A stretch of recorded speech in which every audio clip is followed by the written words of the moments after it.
ಇದೀಗ ತಾನೇ ಕಾರ್ಯಕ್ರಮದ ಉದ್ಘಾಟಕರಾಗಿ ಆಗಮಿಸಿರುವ ನಮ್ಮ ಸರ್ಕಾರದ ಆರೋಗ್ಯ ಮಂತ್ರಿಗಳಾದ ಶ್ರೀ ದಿನೇಶ್ ಗುಂಡೂರಾವ್ ಇವರನ್ನ ವೇದಿಕೆಗೆ ಕರೆದುಕೊಂಡು ಬರಬೇಕಾಗಿ ಸ್ವಾಗತಿಸಬೇಕಾಗಿ ವಿನಂತಿಸುತ್ತಿದ್ದೇವೆ.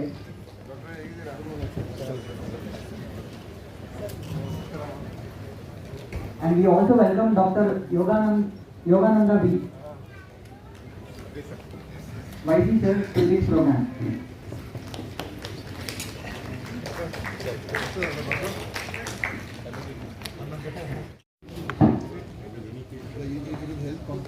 ಗೌರವಾನ್ವಿತ ಆರೋಗ್ಯ ಮತ್ತು ಕುಟುಂಬ ಕಲ್ಯಾಣ ಇಲಾಖೆಯ ಸಚಿವರಾದಂಥ ಸನ್ಮಾನ್ಯ ಶ್ರೀ ದಿನೇಶ್ ಗುಂಡೂರಾವ್ ಅವರವರೇ, ಗೌರವಾನ್ವಿತ ಲಾ ಕಮಿಷನ್ ಚೇರ್ಮನ್ ಆದ ಸನ್ಮಾನ್ಯ ಡಾಕ್ಟರ್ ಜಸ್ಟಿಸ್ ಅಶೋಕ್ ಹಿಂಚಿಗೇರಿ ಅವರೇ, ಕೂಡ್ಲಿಗಿ ಕ್ಷೇತ್ರದ ಮಾನ್ಯ ಶಾಸಕರು ಮತ್ತು ಭಾರತೀಯ ವೈದ್ಯಕೀಯ ಸಂಘ ತುಮಕೂರು ಶಾಖೆಯ ಸದಸ್ಯರಾದಂಥ ಸನ್ಮಾನ್ಯ ಡಾಕ್ಟರ್ NT ಶ್ರೀನಿವಾಸರವರೇ, ವೇದಿಕೆಯ ಮೇಲಿರುವ ನನ್ನ ಸಹ ವೈದ್ಯ ಮಿತ್ರರೇ, ವೈದ್ಯರ ದಿನಾಚರಣೆಯ ಸನ್ಮಾನಿತರೇ, ಅವರ ಕುಟುಂಬದವರೇ, ಗೆಳೆಯರೇ, ಗಣ್ಯಮಾನ್ಯರೇ, ಭಾರತೀಯ ವೈದ್ಯಕೀಯ ಸಂಘದ ಕರ್ನಾಟಕ ರಾಜ್ಯ ಶಾಖೆಯ ಮಾಜಿ ಅಧ್ಯಕ್ಷರುಗಳೇ, ಡಾಕ್ಟರ್ ಯೋಗಾನಂದ ರೆಡ್ಡಿಯವರೇ, ಪದಾಧಿಕಾರಿಗಳೇ, ಸದಸ್ಯರೇ ಮತ್ತು ಸಿಬ್ಬಂದಿ ವರ್ಗದವರೇ, ವೈದ್ಯರ ದಿನಾಚರಣೆಯ ಈ ವಿಶೇಷ ಸಂದರ್ಭದಲ್ಲಿ ತಮಗೆಲ್ಲರಿಗೂ ವಂದನೆಗಳು ಮತ್ತು ವೈದ್ಯರ ದಿನಾಚರಣೆಯ ಶುಭಾಶಯಗಳು.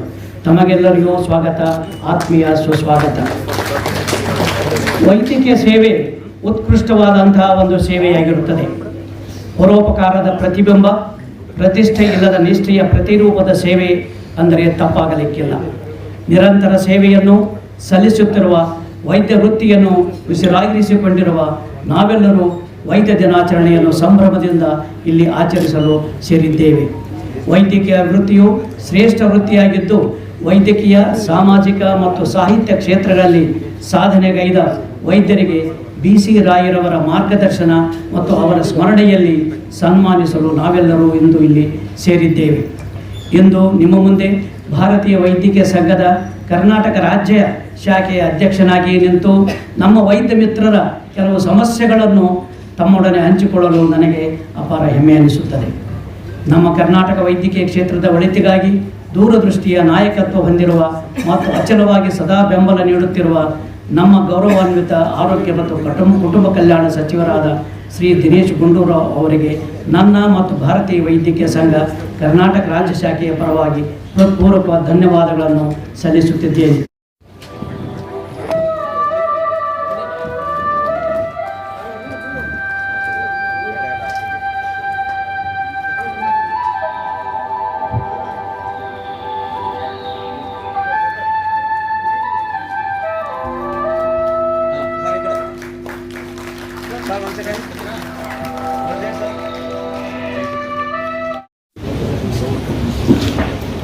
ಖ್ಯಾತ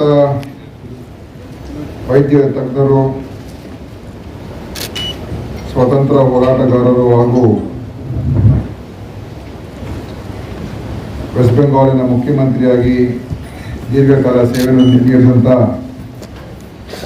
ಡಾಕ್ಟರ್ BC ರಾಯ್ ಅವರ ಜನ್ಮದ ದಿನದ ಪ್ರಯುಕ್ತ ನಮ್ಮ ದೇಶದಲ್ಲಿ ಡಾಕ್ಟರ್ಸ್ ಡೇ ಕಾರ್ಯಕ್ರಮವನ್ನು ನಾವು ಆಚರಣೆ ಮಾಡ್ತೀವಿ. ಇವತ್ತು ಈಗಾಗಲೇ ನಾವು ಅವರಿಗೆ ಸ್ಮರಣೆಯನ್ನು ಮಾಡಿ ಈ ಕಾರ್ಯಕ್ರಮವನ್ನು ಪ್ರಾರಂಭ ಮಾಡಿದ್ದೇವೆ. ಈ ಕಾರ್ಯಕ್ರಮದಲ್ಲಿ ಈ ಕಾರ್ಯಕ್ರಮದ ಅಧ್ಯಕ್ಷತೆಯನ್ನು ವಹಿಸಿರ್ತಕ್ಕಂಥ ಭಾರತೀಯ ವೈದ್ಯಕೀಯ ಸಂಘದ ಅಧ್ಯಕ್ಷರು ಹಾಗೂ ಆತ್ಮೀಯರಾದಂಥ ಡಾಕ್ಟರ್ VV ಚಿನಿವಾಲರವರೇ ಹಾಗೂ ಕಾನೂನು ಆಯೋಗದ ಅಧ್ಯಕ್ಷರು ಹಾಗೂ ಖ್ಯಾತ ನ್ಯಾಯಾಧೀಶರು ಕೂಡ ಆದಂಥ ಡಾಕ್ಟರ್ ಜಸ್ಟಿಸ್ ಅಶೋಕ್ ಹಿಂಚಿಗೇರಿ ಅವರೇ ಮತ್ತು ನನ್ನ ಆತ್ಮೀಯ ಸ್ನೇಹಿತರು, ಕೂಡ್ಲಿಗಿ ಕ್ಷೇತ್ರದ ಶಾಸಕರು, ಅವರು ಕೂಡ ವೈದ್ಯಕೀಯ ಕ್ಷೇತ್ರದಲ್ಲಿ ಒಳ್ಳೆಯ ಸೇವೆಯನ್ನು ನೀಡಿ ಮತ್ತು ಈಗಲೂ ಕೂಡ ನೀಡ್ತಾ ಇರ್ತಕ್ಕಂಥ ಡಾಕ್ಟರ್ NT ಶ್ರೀನಿವಾಸ್ ಅವರೇ ಹಾಗೂ ವೇದಿಕೆ ಮೇಲೆ ಆಸೀನರಾಗಿರ್ತಕ್ಕಂಥ ಈ ಥರ ಎಲ್ಲ ಈ ವೈದ್ಯಕೀಯ ಸಂಘ ಭಾರತೀಯ ವೈದ್ಯಕೀಯ ಸಂಘದ ಎಲ್ಲ ಪದಾಧಿಕಾರಿಗಳೇ, ಎಲ್ಲ ಗಣ್ಯರೇ ಇನ್ನು ಆಗಮಿಸಿದ್ದಾರೆ ಹಾಗೂ ಬಂದಿರತಕ್ಕಂಥ ಎಲ್ಲ ವೈದ್ಯರೇ, ಹಾಗೂ ಇತರ ಎಲ್ಲ ಸಹೋದರ ಸಹೋದರಿಯರೇ, ಮಾಧ್ಯಮದ ಮಿತ್ರರೇ, ಇವತ್ತು ಪ್ರತಿ ವರ್ಷ ಡಾಕ್ಟರ್ಸ್ ಡೇಯನ್ನು ನಾವೆಲ್ಲರೂ ಸೇರಿ ಆಚರಣೆ ಮಾಡ್ತೀವಿ. ಇದು ಒಂದು ಪ್ರಮುಖವಾದಂಥ ದಿನ. ಯಾಕೆಂತ ಹೇಳಿದ್ರೆ ಡಾಕ್ಟರ್ಸ್ ಅವರು ಒಂದು ಪ್ರಮುಖವಾದಂಥ ಸೇವೆಯನ್ನು ನೀಡ್ತಕ್ಕಂಥ ಜನ. ಒಂದು ಆರೋಗ್ಯಕರ ಸಮಾಜ ನಿರ್ಮಾಣ ಆಗಬೇಕಾದ್ರೆ ಆ ಒಂದು ಸಮಾಜದಲ್ಲಿ ಒಳ್ಳೆಯ ವೈದ್ಯಕೀಯ ವ್ಯವಸ್ಥೆ ಇದ್ದರೆ ಒಂದು ಆರೋಗ್ಯಕರ ಸಮಾಜ ನಿರ್ಮಾಣ ಆಗುತ್ತೆ. ಒಳ್ಳೆಯ ವೈದ್ಯಕೀಯ ವ್ಯವಸ್ಥೆ ಇರಬೇಕಾದ್ರೆ ಒಳ್ಳೆಯ ವೈದ್ಯರಿರಬೇಕು. ಅದು ಇವತ್ತಿನ ದಿವಸ ನಮ್ಮ ದೇಶದಲ್ಲಿ ಮತ್ತು ನಮ್ಮ ರಾಜ್ಯದಲ್ಲಿ ಈ ಆರೋಗ್ಯ ಸೇವೆಯಲ್ಲಿ ವೈದ್ಯಕೀಯ ಕ್ಷೇತ್ರದಲ್ಲಿ ಅತ್ಯಂತ ಒಳ್ಳೆಯ ಹೆಸರು ಮಾಡಿರ್ತಕ್ಕಂಥ ಒಂದು ಸಾಧನೆ ಅದು ನಮ್ಮ ಕರ್ನಾಟಕ ರಾಜ್ಯಕ್ಕೆ ಇದೆ ಅಂತ ಹೇಳಿದ್ರೆ ತಪ್ಪಾಗಲಾರದು. ಮತ್ತು ವೈದ್ಯಕೀಯ ಕ್ಷೇತ್ರದಲ್ಲಿ ಇವತ್ತು ರಾಷ್ಟ್ರ ಮಟ್ಟದಲ್ಲಿ ಕರ್ನಾಟಕ, ಬೆಂಗಳೂರು ನಗರ ಎಲ್ಲ ಕಡೆ ಒಳ್ಳೆಯ ವಿದ್ಯಾಸಂಸ್ಥೆಗಳು ಮತ್ತು ಆಸ್ಪತ್ರೆಗಳು ಇರ್ತಕ್ಕಂಥ ಒಂದು ವ್ಯವಸ್ಥೆ ನಮ್ಮ ರಾಜ್ಯದಲ್ಲಿ ಇದೆ. ಇದು ನಿಜವಾಗ್ಲೂ ನಮಗೆಲ್ರಿಗೂ ಒಂದು ಹೆಮ್ಮೆಯ ವಿಷಯ. ಇವತ್ತು ಮೆಡಿಕಲ್ ಟೂರಿಸಂ ಅಂತಲೇ ಒಂದು ಪದ ಇದೆ. ಅಂದರೆ ಎಲ್ಲ ಕಡೆಯಿಂದ ಜನ ಈ ಚಿಕಿತ್ಸೆಗೆ ಅಲ್ಲಿಗೆ ಹೋಗಿ ಮಾಡಿಸ್ಕೊಳ್ತಕ್ಕಂಥದ್ದಕ್ಕೆ ಮೆಡಿಕಲ್ ಟೂರಿಸಂ ಅಂತ ಹೇಳ್ತಾರೆ. ಇವತ್ತು ಕರ್ನಾಟಕ ಮತ್ತು ನಮ್ಮ ಬೆಂಗಳೂರು ನಗರದಲ್ಲಿ ಬಹುತೇಕ ಅನೇಕ ರಾಷ್ಟ್ರಗಳಿಂದ ಮತ್ತು ಬೇರೆ ಬೇರೆ ರಾಜ್ಯಗಳಿಂದ ಈ ಚಿಕಿತ್ಸೆಯನ್ನು ಪಡ್ಕೊಳ್ತಕ್ಕಂಥದ್ದಕ್ಕೆ ಇವತ್ತು ಬರ್ತಾ ಇರ್ತಕ್ಕಂಥದ್ದು ನಾವು ನೋಡ್ತಾ ಇದ್ದೀವಿ. ಅಂದರೆ ಇದೊಂದು ಹಬ್ ಆಗ್ತಾ ಇದೆ. ಯಾಕೆ ಆಗ್ತಾ ಇದೆ ಅಂತ ಹೇಳಿದ್ರೆ ಇಲ್ಲಿ ಆ ರೀತಿಯಾದಂಥ ಒಂದು ತಜ್ಞತೆ ಇದೆ, ಒಂದು ಫೆಸಿಲಿಟೀಸ್ ಇದೆ ಮತ್ತು ಒಂದು ವಿಶ್ವಾಸ, ನಂಬಿಕೆ ಇದೆ. ಇಲ್ಲಿಗೆ ಬಂದರೆ ನಮಗೆ ಒಳ್ಳೆಯ ಚಿಕಿತ್ಸೆ ಸಿಗುತ್ತೆ ಮತ್ತು ಅದಕ್ಕೆ ನಾವು ಏನು ಖರ್ಚು ಮಾಡ್ಕೊಂಡು ಬರ್ತೀವಿ ಅದಕ್ಕೆ ಸರಿಯಾದ ರೀತಿಯ ಒಂದು ಪ್ರತಿಫಲ ಇದೆ ಅಂತ ಹೇಳ್ತಕ್ಕಂಥದ್ದು ಒಂದು ವಿಶ್ವಾಸ ಬಂದಿರೋದ್ರಿಂದ ಇವತ್ತು ಆ ವ್ಯವಸ್ಥೆ ನಮ್ಮ ನಿರ್ಮಾಣ ಆಗ್ತಾ ಇದೆ. ಇದು ಬಹಳ ಸಂತೋಷದ ವಿಷಯ. ಆದರೆ ಈಗಾಗಲೇ ನಮ್ಮ ಅಧ್ಯಕ್ಷರು ಅವರ ಒಂದು ಏನು ಪ್ರಾಸ್ತಾವಿಕ ನುಡಿಯಲ್ಲಿ ಹಲವಾರು ವಿಚಾರಗಳನ್ನು ಪ್ರಸ್ತಾಪ ಮಾಡಿದ್ದಾರೆ. ಪ್ರತಿಯೊಂದು ಕ್ಷೇತ್ರದಲ್ಲೂ ಅನೇಕ ಸಮಸ್ಯೆಗಳು ಇದ್ದೇ ಇರ್ತದೆ. ಸಮಸ್ಯೆ ಇಲ್ಲದೆ ಇರತಕ್ಕಂಥ ಒಂದು ವ್ಯವಸ್ಥೆ ಇಲ್ಲ. ಯಾಕಂತ ಹೇಳಿದ್ರೆ ದಿನನಿತ್ಯ ಏನಾದರೂ ಬದಲಾವಣೆ ಆಗ್ತಾನೆ ಇರ್ತದೆ ಮತ್ತು ಆ ಹೊಸ ಬದಲಾವಣೆಗೆ ನಾವು ಅದರ ಅನುಸಾರ ನಾವು ಅದರ ಜೊತೆ ಹೊಂದಾಣಿಕೆ ಮತ್ತು ಸರಿಪಡಿಸ್ಕೊಳ್ತಕ್ಕಂಥದ್ದು ಕೂಡ ಆಗಬೇಕಾಗ್ತದೆ. ಅದರಿಂದ ಇದು ಇವತ್ತು ವೈದ್ಯರಿಗೆ ಆಗ್ತಾ ಇರ್ತಕ್ಕ ಸಮಸ್ಯೆಗಳ ಬಗ್ಗೆ ಮತ್ತು ವೈದ್ಯಕೀಯ ಕ್ಷೇತ್ರದ ಒಂದು ಬೆಳವಣಿಗೆಗೆ ಅನುಕೂಲ ಮಾಡಿಕೊಡ್ತಕ್ಕಂಥದ್ದಕ್ಕೇ ಈ ಒಂದು ಮೆಡಿಕಲ್ ಅಸೋಸಿಯೇಷನ್ ಇರೋದು. ಈ IMA ಅಂತ ರಚನೆ ಆಗಿರೋದು ಅದಕ್ಕೋಸ್ಕರ. ಯಾಕಂದರೆ ಇಲ್ಲಿ ನಾವೆಲ್ಲ ಸೇರಿ ಮುಂದೆ ಏನು ಮಾಡ್ಬೋದು, ಹೇಗೆ ನಮ್ಮ ಒಂದು ಸರ್ವಿಸಸನ್ನು, ನಮ್ಮ ಸೇವೆಗಳನ್ನು ಹೇಗೆ ಉತ್ತಮ ಮಟ್ಟಕ್ಕೆ ತೊಗೊಂಡು ಹೋಗ್ಬೋದು ಮತ್ತು ಆಗ್ತಾ ಇರ್ತಕ್ಕಂಥ ನ್ಯೂನತೆಗಳನ್ನು ಹೇಗೆ ಸರಿಪಡಿಸ್ಕೋಬೋದು, ಸರ್ಕಾರಗಳ ಜೊತೆಯಲ್ಲಿ ಮತ್ತು ಅಧಿಕಾರಿಗಳ ಜೊತೆಯಲ್ಲಿ ಒಂದು ಸಮಾಲೋಚನೆ ಮಾಡಿಕೊಂಡು ಸಮಸ್ಯೆಗಳು ಬಂದಾಗ ಅದನ್ನು ಪರಿಹಾರವನ್ನು ಹುಡುಕಿಸುವಂಥದ್ದಕ್ಕೆ ಈ ಮೆಡಿಕಲ್ ಅಸೋಸಿಯೇಷನ್ನ ಮುಖ್ಯ ಜವಾಬ್ದಾರಿ. ಅದರಿಂದನೇ ಅಸೋಸಿಯೇಷನನ್ನು ರಚನೆ ಮಾಡಿರ್ತಾರೆ. ಮತ್ತು ಒಂದು ಖಂಡಿತವಾಗಿಯೂ ನಮ್ಮ IMA ಅವರು ಭಾಳ ಕ್ರಿಯಾಶೀಲವಾಗಿ ಕೆಲಸ ಮಾಡ್ತಾರೆ. ಅದ್ರ ಬಗ್ಗೆ ಅನುಮಾನವಿಲ್ಲ. ನಮ್ಮ ಅಧ್ಯಕ್ಷರು ಮತ್ತು ಸಂಘದವರೆಲ್ಲ ಭಾಳ ಕ್ರಿಯಾಶೀಲವಾಗಿ ಕೆಲಸ ಮಾಡ್ತಾ ಇದ್ದಾರೆ. ನಮ್ಮನ್ನು ಕೂಡ ಅವಾಗವಾಗ ಭೇಟಿ ಆಗ್ತಾರೆ ಅವರ ಪದಾಧಿಕಾರಿಗಳು, ಅವರು ಎಲ್ಲರೂ, ಮತ್ತು ಹಲವಾರು ವಿಚಾರಗಳನ್ನು ಪ್ರಸ್ತಾಪ ಮಾಡ್ತಾ ಇರ್ತಾರೆ. ಇವತ್ತು ಇದು ಒಂದು ದೊಡ್ಡ ಕ್ಷೇತ್ರ. ಪ್ರತಿಯೊಂದು ಬಹುತೇಕ ಒಂದೊಂದು ಸಣ್ಣ ಊರುಗಳಲ್ಲಿ, ಗ್ರಾಮಗಳಲ್ಲೂ ಕೂಡ ಒಬ್ಬರು ವೈದ್ಯರು ಇರುವಂಥದ್ದು ನಾವು ನೋಡ್ತೀವಿ. ಅದು MBBS ಇರ್ಬೋದು ಅಥವಾ ಬೇರೆ ಈ ಆಯುಷ್ ವೈದ್ಯರು ಇರ್ಬೋದು ಅಥವಾ ಬೇರೆ ಬೇರೆ ಥರ ವೈದ್ಯಕೀಯ ವ್ಯವಸ್ಥೆಗಳು ಪ್ರತಿಯೊಂದು ಹಳ್ಳಿಲೂ ಯಾರೊಬ್ಬರು ಇರ್ತಾರೆ. ಯಾಕೆಂದರೆ ಜನರಿಗೆ ಇದು ಬೇಕೇ ಬೇಕು. ಜನರಿಗೆ ಅವರಿಗೆ ಇದರ ಒಂದು ಅಗತ್ಯ ಸೇವೆ ಇದೆ. ಶಿಕ್ಷಣ, ಆರೋಗ್ಯ ಎರಡೂ ಭಾಳ ಅಗತ್ಯ ಸೇವೆ. ಅದರಿಂದ ಇದು ಖಂಡಿತವಾಗಿಯೂ ಏನೇನು ಸಮಸ್ಯೆಗಳಿದೆ ಅದನ್ನು ಬಗೆಹರಿಸ್ಕೊಳ್ತಕ್ಕಂಥದ್ದಕ್ಕೆ ನಾವು ಒಂದು ಸರ್ಕಾರದ ಮುಖ್ಯ ಜವಾಬ್ದಾರಿ. ಯಾಕೆಂದರೆ ನಿಮ್ಮನ್ನು ಚೆನ್ನಾಗಿ ಇಟ್ಕೊಂಡ್ರೆ ತಾನೇ ಆ ಸೇವೆ ಚೆನ್ನಾಗಿರೋದು. ಅದಕ್ಕೆ ನಿಮ್ಮನ್ನು ಚೆನ್ನಾಗಿ ನೋಡ್ಕೊಳ್ತಕ್ಕಂಥದ್ದು ಕೂಡ ನಮ್ಮ ಜವಾಬ್ದಾರಿ ಆಗ್ತದೆ. ಅದಕ್ಕೆ ಏನೇನು ಕಾನೂನುಗಳು ಬೇಕು, ಏನೇನು ಅದಕ್ಕೆ ನೀತಿಗಳು ಬೇಕು, ಅದನ್ನು ರಚನೆ ಮಾಡುವಂಥದ್ದೇ ಖಂಡಿತವಾಗಿಯೂ ನಾವು ಮಾಡೋದಕ್ಕೆ ತಯಾರಾಗಿದ್ದೇವೆ. ಈಗಾಗಲೇ ಅವ್ರು ಹೇಳಿದ್ರು, ಹಿಂದೆ ನಾವು ಕಳೆದ ವರ್ಷ ಒಂದು ಬದಲಾವಣೆಯನ್ನು ತಂದು ಯಾರು ವೈದ್ಯರಿಗೆ ಮತ್ತು ವೈದ್ಯರಿಗೆ ಮಾತ್ರ ಅಲ್ಲ, ಯಾವುದೇ ಒಂದು ಸಿಬ್ಬಂದಿ ಒಂದು ಗಾರ್ಡಿಂದ ಹಿಡಿದು ಒಂದು ಟೆಕ್ನಿಷಿಯನಿಂದ ಹಿಡಿದು ನರ್ಸು ಡಾಕ್ಟ್ರು ಯಾರಿಗೆ ಹೊರಗಿನವ್ರು ಬಂದು ತೊಂದರೆ ಕೊಟ್ಟು ಅವ್ರ ಮೇಲೆ ಕಿರುಕುಳ ಕೊಡ್ತಕ್ಕಂಥದ್ದಾದರೆ ಅದಕ್ಕೆ ಶಿಕ್ಷಾರ್ಹ ಅಪರಾಧ ಅಂತ ಮಾಡಿ ಅದಕ್ಕೆ ಹೆಚ್ಚಿನ ನನಗೆ ಜ್ಞಾಪಕ ಆಗ್ತಾ ಇಲ್ಲ ಆ ಸೆಂಟೆನ್ಸ್ ಕೂಡ ಹೆಚ್ಚು ಮಾಡೋದು ನಾವು ಮತ್ತು ಫೈನು ಕೂಡ ಹೆಚ್ಚು ಮಾಡೋದು 7 ವರ್ಷವರೆಗೂ ಅವ್ರಿಗೆ ಜೈಲು ಶಿಕ್ಷೆ ನೀಡುವಂಥದ್ದು ಕೂಡ ನಾವು ಮಾಡಿದ್ದೇವೆ. ಮತ್ತು ಸೋಷಿಯಲ್ ಮೀಡಿಯಾದಲ್ಲಿ ತುಂಬ ಕಿರುಕುಳ ಕೊಡ್ತಾ ಇದ್ರು. ಸುಮ್ಮನೆ ಆಸ್ಪತ್ರೆಗೆ ಬರೋದು, ಶೂಟ್ ಮಾಡೋದು, ಆಮೇಲೆ ಡಾಕ್ಟರ್ಗಳನ್ನ ಮತ್ತು ಬೇರೆ ಬೇರೆ ನರ್ಸ್ಗಳನ್ನು ಹೀಯಾಳಿಸೋದು, ನಿಂದಿಸುವುದು, ಒಂದು ರೀತಿ ಅವ್ರಿಗೆ ಅವಮಾನ ಒಂಥರ ಕೆಟ್ಟದಾಗಿ ಮಾತಾಡೋದು, ಅದನ್ನು ರೆಕಾರ್ಡ್ ಮಾಡೋದು, ಅದನ್ನು ತೋರಿಸೋದು, ಈ ಥರದ್ದೆಲ್ಲ ಕೆಲವರೆಲ್ಲ ಮಾಡ್ತಾಯಿದ್ರು.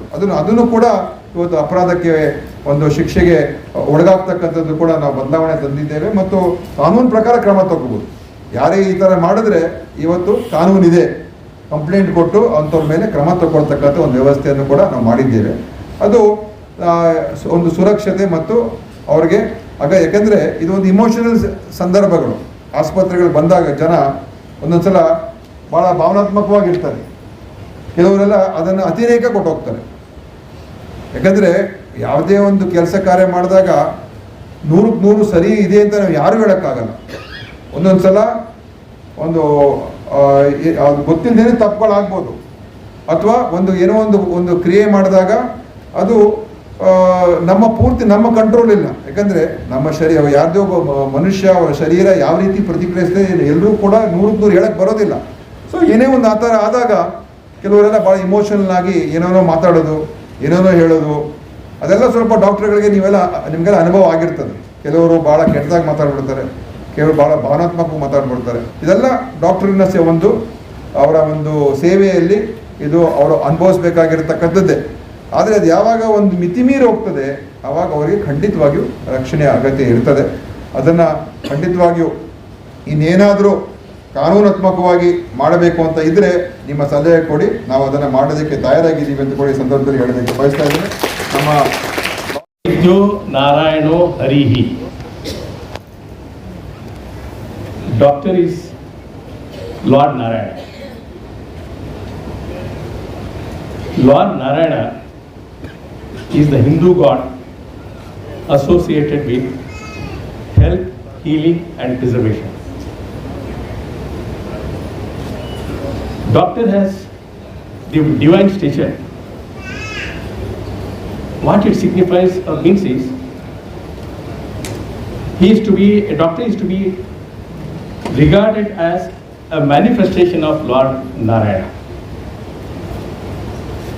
God gives life, but a doctor enables you to live that life in a healthy way. Friends,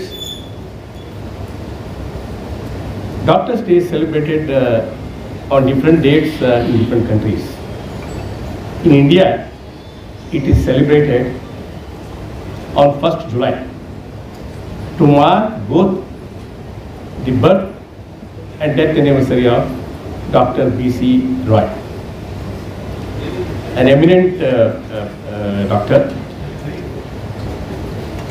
He was born on July 1st, 1882 and died on the same day, that is 1st July 1962.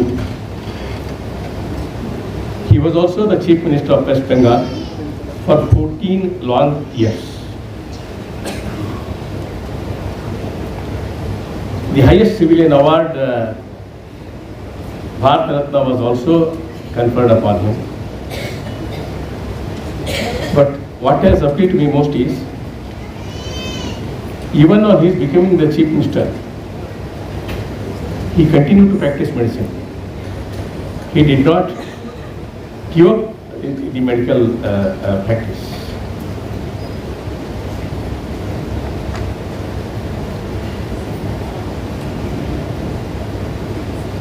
Shri Dinesh Gundu Rao has already piloted so many reforms in the health sector. He has simplified the registration formalities. You can first register and then later report the compliances. What a meaningful, timely reform. When I heard this, I felt, sir, you are the forerunner of thoughts. You are the forerunner of thoughts. What you think yesterday, we think today. And what you think today, we think tomorrow.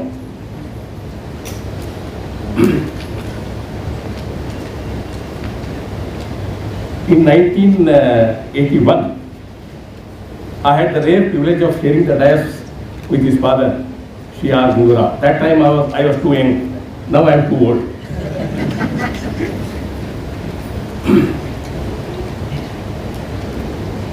Dinesh Gundurao ji is respectful.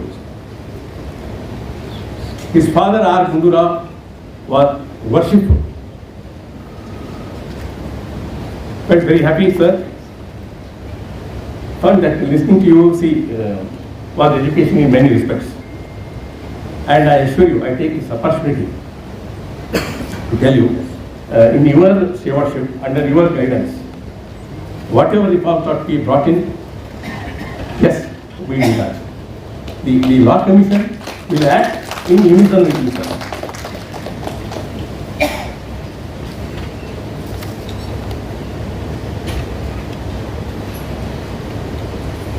Friends, the average life expectancy in India is around 70 to 73 years. I learned for doctors it is 60 years. On an average, they die 10 years earlier than what others do. This calls for a lot of introspection, soul searching, heart searching. Why do the doctors die early?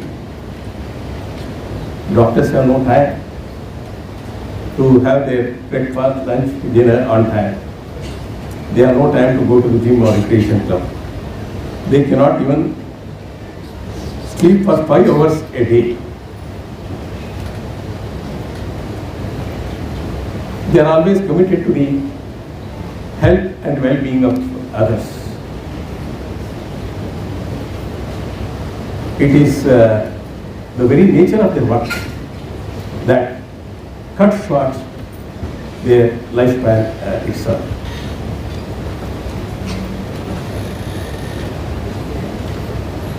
Doctors, you have sacrificed your personal life, your family life, your social life to drive home the importance or indispensability of the doctors. I request all the non-doctors to visualize a society without doctors, minus doctors. How would it be? That society would soon vanish if there are no doctors. It may not be any exaggeration on my part if I say ಉದ್ಘಾಟನಾಕಾರರಾಗಿ ಬಂದಿರುವ ನಮ್ಮ ನಿಮ್ಮೆಲ್ಲರ ಪ್ರೀತಿಯ ಆರೋಗ್ಯ ಸಚಿವರಾದಂಥ ಅದೆಲ್ಲರಿಗಿಂತ ಮಿಗಿಲಾಗಿ ಒಂದು soft spoken ಅಷ್ಟೇ ಅಲ್ಲದೆ listening minister. ಏಕೆಂದರೆ ರಾಜಕಾರಣದಲ್ಲಿ ಸ್ವಲ್ಪ ಸಭ್ಯತೆ ಮತ್ತು ಸೌಮ್ಯತೆ ಕೇಳಿಸ್ಕೊಳ್ಳೋದು ಭಾಳ ಇಂಪಾರ್ಟೆಂಟ್ ಆಗುತ್ತೆ. ಅಂಥದ್ರಲ್ಲಿ ನಮ್ಮಂಥ ಫಸ್ಟ್ ಟೈಮ್ ಶಾಸಕರಿಗೆ ಒಂದು ಒಳ್ಳೆ ರೀತಿಯಿಂದ ಗೌರವ ಕೊಟ್ಟು ನಮ್ಮನ್ನು ಕೇಳಿಸ್ಕೊಳ್ಳೋಂಥ ಒಬ್ಬ ಮಿನಿಸ್ಟರ್, ಮೇಲಾಗಿ ಹೆಲ್ತ್ ಮಿನಿಸ್ಟರ್ಗೆ ಹಾರ್ದಿಕ ಸ್ವಾಗತ ತಿಳಿಸ್ತಾ, ಮತ್ತು ನಮ್ಮ ಕಾನೂನು ಆಯೋಗದ ಅಧ್ಯಕ್ಷರಾದಂಥ ಜಸ್ಟಿಸ್ ಅಶೋಕ್ ಬಿ ಇಂಚಗೇರಿ ಸಾಹೇಬರಿಗೆ, ಮತ್ತು ನಮ್ಮ ಪ್ರೀತಿಯ ಭಾರತೀಯ ವೈದ್ಯಕೀಯ ಸಂಘದ ಅಧ್ಯಕ್ಷರಾದಂಥ ವಿ ಚಿಕ್ಕವಾರ ಸರ್ ಅವರಿಗೆ, ಮತ್ತು ತುಮಕೂರಿನಲ್ಲಿ ನನ್ನ ಆತ್ಮೀಯ ಒಡನಾಡಿಗಳಾದಂಥ ಮುಂದಿನ IMA ಪ್ರೆಸಿಡೆಂಟ್ ಆಗಿರ್ತಕ್ಕಂಥ ನಮ್ಮ ವೀರಭದ್ರಯ್ಯ ಸಂಘೆ, ಮತ್ತು ವೇದಿಕೆ ಮೇಲೆ ಇರ್ತಕ್ಕಂಥ ಎಲ್ಲ ನಮ್ಮ ಗಣ್ಯಮಾನ್ಯರಿಗೆ, ಮತ್ತು ವೇದಿಕೆ ಮುಂಬರ್ತಕ್ಕಂಥ ಎಲ್ಲ ನನ್ನ ಹಿರಿಯ ವೈದ್ಯರಿಗೆ ನನಗೆ ನಿಜವಾಗ್ಲೂ ಒಂಥರ ರೋಮಾಂಚನ ಆಗ್ತಾಯಿದೆ. ಯಾಕಂದರೆ ಸುಮಾರು 3 ವರ್ಷದಿಂದ ನನ್ನ ಮನಸ್ಸು ನಾವೆಲ್ಲ ಇಷ್ಟು ಕಷ್ಟಪಟ್ಟು ಓದಿ we strive to become discipline and organised. So ಈ ಥರ ಒಂದು ಹಳ್ಳಿಲಿಂದ, ಒಂದು ಕನ್ನಡ ಮೀಡಿಯಮಿಂದ ಒಂದು ಹಳ್ಳಿಲಿಂದ ಬೆಳೆದು ಮೈಸೂರು ಡೆಲ್ಲಿವರೆಗೂ ಹೋಗಿ ಎಲ್ಲ ಒಂದು ಡಿಸಿಪ್ಲಿನಾಗಿ ಪ್ರಾಕ್ಟೀಸ್ ಮಾಡಿಕೊಂಡು ಈಗ 3 ವರ್ಷದಿಂದ ಸಡನ್ನಾಗಿ ರಾಜಕೀಯಕ್ಕೆ ಜಂಪ್ ಆಗಿ my friction in the brain is to become disorganised and indiscipline. ಅದು ನನಗೆ ತುಂಬ ದಿನ ಘರ್ಷಣೆ ಆಗ್ತಾ ಇದೆ ತಲೆಯಲ್ಲಿ. ಏಕೆಂದರೆ ಅಲ್ಲಿ ಸಭ್ಯತೆಗೆ ಸ್ವಲ್ಪ ಜಾಗ ಕಡಿಮೆ, ಅದರಿಂದ ಅದರಲ್ಲಿ ಆದಷ್ಟು ಟ್ರೈ ಮಾಡ್ತಾ ಇದ್ದೀನಿ. ನಾನು trying my best to bring the discipline in the constituency. ಯಾಕೆಂತಂದರೆ where I am representing the reason why I represented got into politics and representation of into politics ಅಂದರೆ ಕೂಡ್ಲಿಗಿ ವಿಧಾನಸಭಾ ಕ್ಷೇತ್ರ ವಿಜಯನಗರ ಜಿಲ್ಲೆ, ಮುಂಚೆ ಬಳ್ಳಾರಿ ಜಿಲ್ಲೆಯಲ್ಲಿತ್ತು. ಸೊ ಅತಿ ಕಡಿಮೆ ಮಳೆ ಬೀಳೋ ಪ್ರದೇಶ ಅಷ್ಟೇ ಅಲ್ಲದೆ ನಾನು complete survey door to door ಈಗಾಗಲೇ ಸರ್ವೆ ಮಾಡಿಸಿದ್ದೀನಿ. ಹೆಲ್ತ್ ಸರ್ವೆ ಎಲ್ಲ ಕಂಪ್ಲೀಟ್ ಡಾಟಾದಲ್ಲಿ ಅತಿ ಹೆಚ್ಚು ಅಂಗವಿಕಲರು, ಅತಿ ಹೆಚ್ಚು ಬಾಲ್ಯ ವಿವಾಹ ಮತ್ತು ಅತಿ ಹೆಚ್ಚು 30 ವರ್ಷಕ್ಕಿಂತ ಕಡಿಮೆ ವಿಧವೆಯರಿರೋಂಥ ಕ್ಷೇತ್ರ ನಮ್ಮ ಕ್ಷೇತ್ರ. ಸೊ ಇಂಥ ಒಂದು ಭಾಳ ಆರೋಗ್ಯ ದೃಷ್ಟಿಯಿಂದನೂ ಸಾಮಾಜಿಕ ದೃಷ್ಟಿಯಿಂದಲೂ ತುಂಬ ನ್ಯೂನತೆಗಳಿರುವಂಥ ಕ್ಷೇತ್ರ. ಸೊ ನಾನು ಒಂದು ಒಳ್ಳೆ ಹಾಸ್ಪಿಟ್ಲಿದೆ. ನಾನು ಒಂದು 17 ವರ್ಷದಿಂದ ತುಂಬ ಅನ್ಕಂಡೀಷನಲ್ ಚಾರಿಟಿ ವರ್ಕು ಮಾಡ್ತಾಯಿದ್ದೆ ನಮ್ಮ ಕ್ಷೇತ್ರಕ್ಕೆ. ನಾನು ಊರಿಗೆ ತಿಂಗಳಿಗೆ ಒಂದ್ಸರಿ ಮಾತ್ರ ಹೋಗ್ತಾ ಇದ್ದೆ. ಆದರೆ ರೆಗ್ಯುಲರ್ ಎವ್ರಿ ಫ್ರೈಡೇ ನನ್ನ ಚಾರಿಟಿ ವರ್ಕು ನಮ್ಮ ತಾಲೂಕಿಗೆ ರೆಗ್ಯುಲರಾಗಿ ಫಿಕ್ಸ್ ಆಗಿತ್ತು. ಸೊ ಆ ಒಂದು ಇದರಿಂದ ಇವತ್ತು ರಾಜಕಾರಣಕ್ಕೆ ಎಂಟ್ರಿ ಆಗಿ ನಾನು ಒಂದು ಸೇವೆ ಸಲ್ಲಿಸ್ತಾ ಇದ್ದೀನಿ.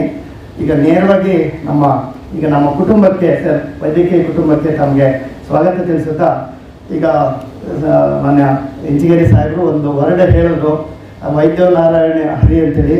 ಅದು ಈಗ ಸದ್ಯಕ್ಕೆ ನಮ್ಮ ವೈದ್ಯಕೀಯ ನಮ್ಮ ಕುಟುಂಬದಲ್ಲಿ ಆ ಹೊರಡು ಕೇಳಿದ್ರೆ ಸ್ವಲ್ಪ ನಮ್ಗೆ ಮುಜುಗರ ಆಗುತ್ತೆ ಸರ್. ಯಾಕೆ ಅಂತಂದರೆ ನೀವೇನು ನಮ್ಮ ದೇವರನ್ನ ಬೇಡಪ್ಪ, ನಮ್ಮನ್ನು ಹೊಡಿಲಿಲ್ಲ ಅಂದರೆ ಸಾಕಪ್ಪ ಅನ್ನೋಷ್ಟು ಇದರಲ್ಲಿ ನಾವು ಇದ್ದೀವಿ. ಯಾಕೆಂದರೆ ಆ ವಾತಾವರಣ ಸೃಷ್ಟಿ ಆಗಿಬಿಟ್ಟಿದೆ. ಯಾಕೆಂದರೆ ಯಾವ ವೈದ್ಯರು ಕಲಿಬೇಕಾದ್ರೆ ಈ ಪೇಷಂಟ್ಗಳಿಗೆ ತೊಂದರೆ ಮಾಡಬೇಕು, ಇಲ್ಲ ಇನ್ನೊಬ್ಬರಿಗೆ ಅವ್ರಿಗೆ ಆರೋಗ್ಯ ದೃಷ್ಟಿಯಿಂದ ಅವ್ರು ಹಾನಿಕರ ಮಾಡಬೇಕಂತೇಳಿ ಮನಸ್ಸಲ್ಲಿ ಅವ್ರು ಬಯಸಿರೋದಿಲ್ಲ sir. They try to struggle to give the best care, ಯಾವಾಗಲೂ ಅದರಲ್ಲಿ ಇರ್ತಾರೆ. ಆದರೆ ಬದಲಾವಣೆ ಅಂದರೆ ಸಾಮಾಜಿಕ ಜಾಲತಾಣಗಳು, ಸೋಷಿಯಲ್ ಮೀಡಿಯಾದಿಂದ ಮತ್ತು ಜನಗಳ ಸ್ವಲ್ಪ ಇದರಿಂದ ಇವತ್ತು ಸ್ವಲ್ಪ ಭಯ ವಾತಾವರಣದಲ್ಲಿ ಕೆಲಸ ಮಾಡುವಂಥ ಪರಿಸ್ಥಿತಿ ಬಂದಿದೆ. ಅದಕ್ಕೋಸ್ಕರ ನಾವು ಸರ್ಕಾರದ ಭಾಗವಾಗಿ ವಿಶೇಷವಾಗಿ ಈಗ ಸರ್ ಈ KPM ಇದು ನಮಗೆ ಸ್ವಲ್ಪ ತುಂಬ ಬರ್ನಿಂಗ್ ಇಶ್ಯೂ ಇದೆ. ಯಾಕೆಂದರೆ ವಿಶೇಷವಾಗಿ ನಮ್ಮದು ಒಂದು ಹಾಸ್ಪಿಟ್ಲ್ ಇದೆ. ನಾನು ಜಸ್ಟ್ ನಮ್ಮದು ಒಂದು ಬಾಡಿ ಕಡಿಮೆ ಇದೆ 15 ಮೀಟ್ರಿಗೆ. ಸೊ ಮುಂಚೆ 15 ಮೀಟ್ರ್ ಇತ್ತು. ಸೊ ಅದರಿಂದ 1 ಅಡಿ, ಬಟ್ ಈಗ 25 ಮೀಟ್ರಿಂದ 15 ಮೀಟ್ರಿಗೆ ತಂದಿದ್ದೀವಿ. ಸೊ ಇದು ಒಂದು ತುಂಬ ಈಗ ನಾವೇನು ಇನ್ವೆಸ್ಟ್ ಕರ್ನಾಟಕ ಅಂತೇಳಿ ಎಲ್ಲರನ್ನೂ ಕರೆದು ಎಲ್ಲನ ಇಲ್ಲಿ ಕರ್ನಾಟಕದಲ್ಲಿ ಇನ್ವೆಸ್ಟ್ ಮಾಡಿ ಕರ್ನಾಟಕದಲ್ಲಿ ಸೌಲಭ್ಯ ಕೊಡ್ತೀವಿ. ಅದೇ ರೀತಿ ನಮ್ಮ ಆರೋಗ್ಯ ಕ್ಷೇತ್ರಕ್ಕೂ ಕೂಡ ತಾವು ಒಂದು ಸ್ವಲ್ಪ ಕಾಳಜಿ ವಹಿಸಿ, ಈಗಾಗಲೇ ತುಂಬ ಕಾಳಜಿ ವಹಿಸಿ ನಮ್ಮ ಸರ್ಕಾರದಿಂದ ತುಂಬ ಒಳ್ಳೆಯ ಕಾರ್ಯಕ್ರಮಗಳು ತಾವು ಸರ್ಕಾರದ ಭಾಗವಾಗಿ ಕೊಡ್ತಾ ಇದ್ದೀರಾ. ಎಸ್ಪೆಷಲಿ ನಾವು ಏನೇ ಒಂದು ಸಣ್ಣ ಬಡವನಿಗೆ ತೊಂದರೆ ಆದರೆ ನಾವು ಮೀಡಿಯಾ ಅಟೆನ್ಷನ್ ಆಗಿರ್ಬೋದು, ನಾವೇ ಆಗಲಿ ಖುದ್ದ ಹೋಗಿ ನಾವು ಅವ್ರನ್ನ ಕಾಳಜಿ ವಹಿಸ್ತೀವಿ. ಅದೇ ರೀತಿ ಇಂಥ ಒಂದು ಸುಸಂಸ್ಕೃತ ವೈದ್ಯಕೀಯ ಕುಟುಂಬನ ಕೂಡ ನಾವೇನು ಅವ್ರನ್ನ ಟ್ಯಾಂಪರ್ ಮಾಡೋದು ಬೇಡ. ನಾವು ಸ್ವಲ್ಪ ಪಾಲಿಸೀಸ್ನ ಸ್ವಲ್ಪ ಡಿಸಿಪ್ಲಿನ್ ಮಾಡಿಕೊಟ್ಬಿಟ್ರೆ ಅವರು ನಮ್ಮ ಸಮಾಜಕ್ಕೆ ತುಂಬ ಒಳ್ಳೆ ಕೊಡುಗೆ ಕೊಡೋದಕ್ಕೆ ತಯಾರಾಗಿದ್ದಾರೆ ಸರ್. ಯಾಕೆಂತಂದರೆ ಇಲ್ಲಿ ಕೂತಿರೋ ಪ್ರತಿಯೊಬ್ಬರು ಕೂಡ ಕನ್ನಡ ಮೀಡಿಯಮಿಂದ, ಹಳ್ಳಿಗಳಿಂದ, ಮಿಡ್ಲ್ ಕ್ಲಾಸಿಂದ ಬಂದಿರೋಂಥವ್ರೆ ಆಗಿರ್ತಾರೆ ಸರ್. ಅವ್ರಿಗೆಲ್ಲ ಯಾವಾಗಲೂ ಅರ್ಜಿರುತ್ತೆ ಏನಾದರೂ ನಮ್ಮ ಸೊಸೈಟಿಗೆ ಕೊಡಬೇಕು, ಒಂದು ಒಳ್ಳೇದು ಮಾಡಬೇಕಂತ ಹೇಳೋದು. ನಾನು ಒಬ್ಬನು, ಇಲ್ಲಿ ಪ್ರತಿಯೊಬ್ಬರು ಕೂತಿರೋರು ಅದೇ ಥರ ಸರ್. ಇವತ್ತೇನು 14 ಜನ ಗೌರವಾನ್ವಿತ ಪ್ರಶಸ್ತಿ ವಿಜೇತರಿದ್ದಾರೆ.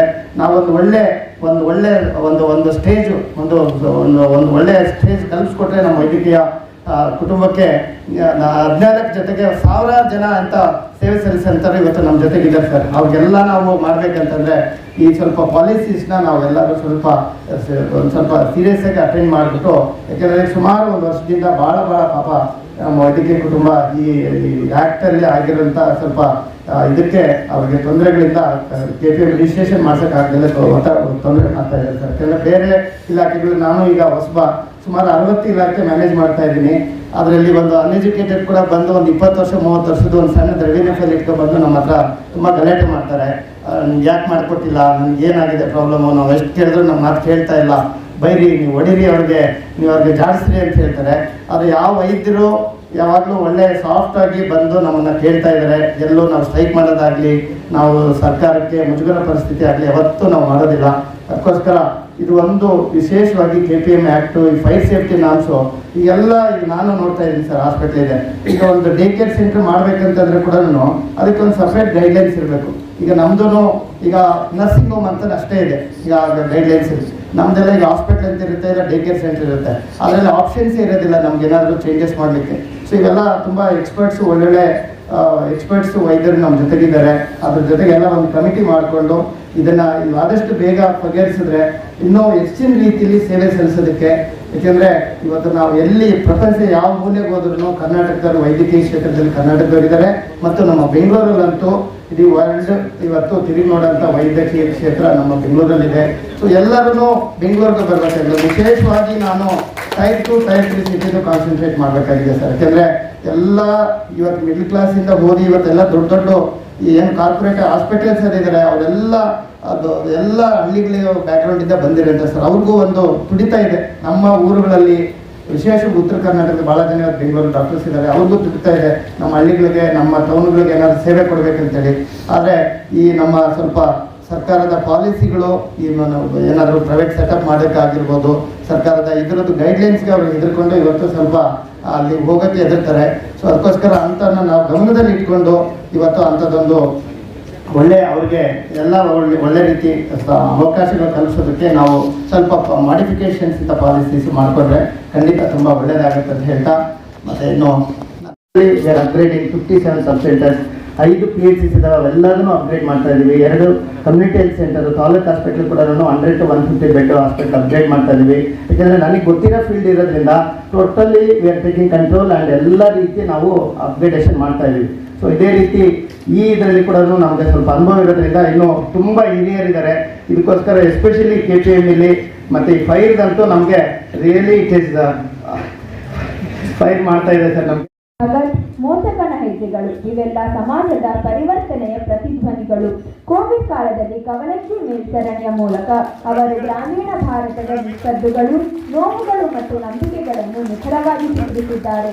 ಅವರ ಸಾಧನೆಗೆ ಸಾಕ್ಷಿಯಾಗಿರುವ ಪದಕಗಳು, ಪ್ರಶಸ್ತಿಗಳು ಅನೇಕ.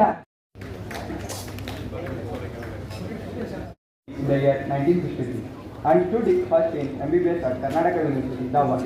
Opened 2 gold medal prizes for best outgoing student of same field from IMOB and Kisheri Murgappa gold medal. He completed MS surgery. Resignation might have changed, but not his goal. That is to serve the rural people. From 1965 till 1977. Center Mandya and provide free consultation for the tribes and for the children of government and aided schools. He was the president of IMA Mandya branch from 2008 to 2009. He has actively participated in building the new IMA Bhavan in Mandya and organized various health camps, events and participated in many state-level cricket tournaments and immensely helped the organization. He was instrumental in organizing IMA Shuttle Tournament and IMA Somana Memorial and others. Felicitations. Doctor's Day Award by IMA Mandya. ಮೇಲ್ಮೇಲೆ ಹೋದಂತೆಲ್ಲ ನಮ್ಮ ಸರಹದ್ದುಗಳು ಕಡಿಮೆ ಆಗುತ್ತೆ. ಇಲ್ಲಿ ಎಲ್ಲ ರೀತಿಯ professionals ಇದ್ದೀವಿ. ಅದರಲ್ಲಿ ನಮ್ಮ ಪತ್ರಕರ್ತ ಮಿತ್ರರು ಸಹ ಒಬ್ಬರು. ಇವರು ತಮ್ಮ ಸಮಯವನ್ನು ನಮ್ಮ ಇಂಡಿಯನ್ ಮೆಡಿಕಲ್ ಅಸೋಸಿಯೇಷನ್ ಕಾರ್ಯಕ್ರಮಕ್ಕೆ ಮುಡಿಪಾಗಿಟ್ಟಿದ್ದಕ್ಕಾಗಿ